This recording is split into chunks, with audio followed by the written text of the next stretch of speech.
I grew up thinking that when you finish your studies at nagkaroon ka ng magandang trabaho, yayaman ka dahil magkakaroon ka ng malaking sweldo.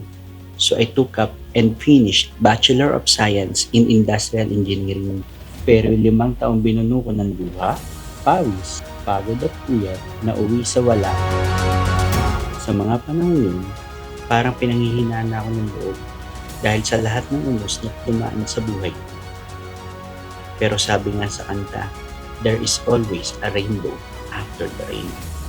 Hanggang sa nakilala ko si I Am Worldwide.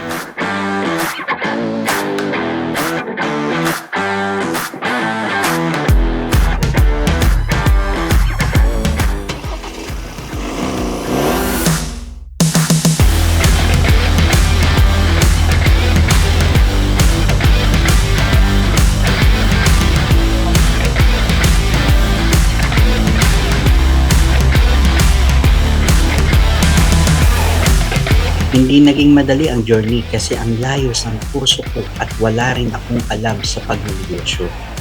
Pero lahat ng failures, rejections, fear, at frustration ko, ginamit kong challenge at ginawa kong tuntunan.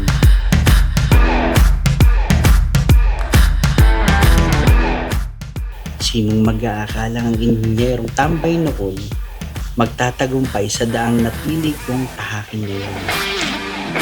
Sabi nga sa Ecclesiastes, chapter 11, verse 4, farmers who watches the wind and wait for perfect weather will not plant, and if they watch every cloud, will not reap. There will never be a perfect time for you to start something new.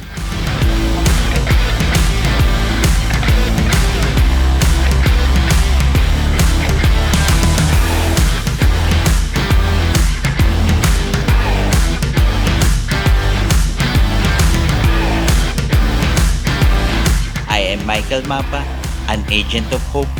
I am a dragon, and I am worldwide.